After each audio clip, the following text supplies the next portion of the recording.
Guys, mayroon akong beef thin slice. So, palambutin natin siya sa pressure cooker para ready anytime pagkakain ng aking boss. Kasi mayroon tayong mga boss na bigla bumabalik sa pamamahay. Kaya, kailangan ready tayo para may ihahain tayo. So, nilagyan ko lang siya ng konting soy sauce and black pepper. I-pressure cooker natin siya ng 13 minutes. Ito siya ay mabili natin sa mga mall. Ito siya ay nakalagay ang kanyang mga level na for breakfast.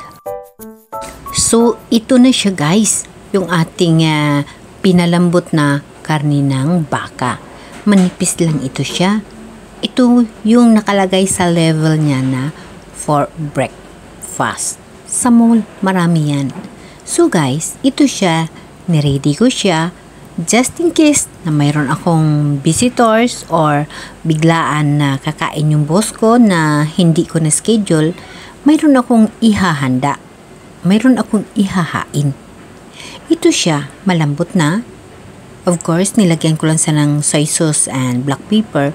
So, pwede mo siya igisa sa onion, bell pepper, or kung ano man ang gusto mo. So, at least, malambot na. Dahil, minsan, mayroong mga employer na ang gusto nila is malambot. Ganyan tayo guys, mga family ko, mga fellow family ko.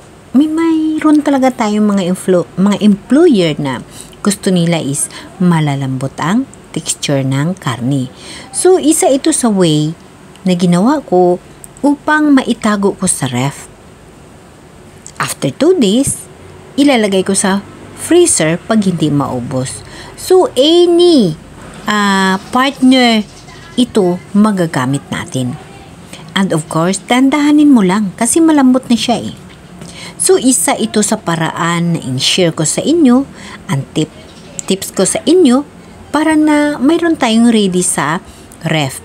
Ito siya, pwede mo lagyan ng broccoli, pwede lagyan na kahit anong gulay, pwede mo ilagay sa sabaw, kahit ano, pwede mo ilalagay sa itong paraan ng pag-preserve ng karne.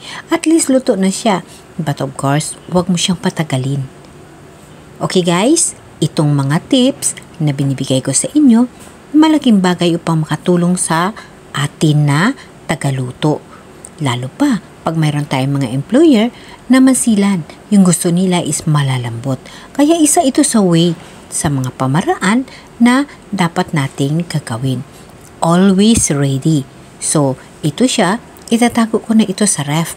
And then, sa iba-iba na lasa, lulutuin ko ito and of course, isi-share ko sa inyo ang way.